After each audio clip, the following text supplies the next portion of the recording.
レーガン政権下でアメリカ国家安全保障会議主任を務めたロジャー・ロビンソン氏は、中国共産党がアメリカで反自由債券を発行することによっていかに自由に現金を動かせるかを暴露しました。また、中国共産党の証券を導入したのは海外企業ではなくアメリカの大手銀行であることを指摘しました。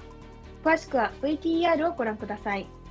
And I hope that we, as a committee, follow up on this particular issue. You know, the Department of Treasury's Committee on Foreign Investments in the United States is charged with safeguarding our national security by screening all this inbound foreign investment into the United States to make sure that there's not those connections that will be harmful to the United States. Congress has long considered, what do we do to modernize CFIUS? What do we do to make sure we are addressing these modern challenges to what was supposed to be a committee that protected our technology and how those investments were taking place here? We know recently the Treasury Department determined that CFIUS didn't have jurisdiction to review a PRC firm's transaction of land near an Air Force facility in North Dakota. Let me get your perspective. What CFIUS reforms do you think we could most rapidly put in place to accelerate our ability to review PRC state-directed investment in the United States? Secondly, do you think we have the tools necessary to do sufficient due diligence on second and third tier companies, on shell companies, and the effort by China to circumvent the controls in CFIUS that at best are lacking? How concerned are you about the potential gaps that we see today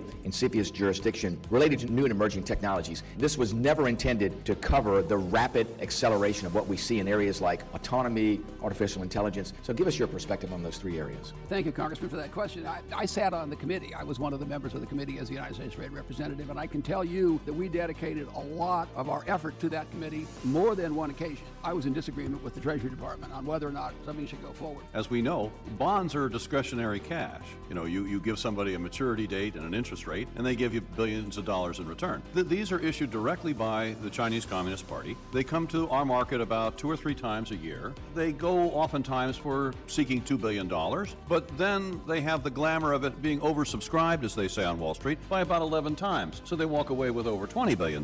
You do this 3 times, you got $60 billion, and it's just to kind of keep the seat warm in the United States. They're led by our largest banks. You know the names very well. So it's not as though these are foreign entities that are bringing them to market. The problem is, again, is discretionary cash. I call them anti-liberty bonds. Remember, it was our sovereign bonds that helped us win World War I and II.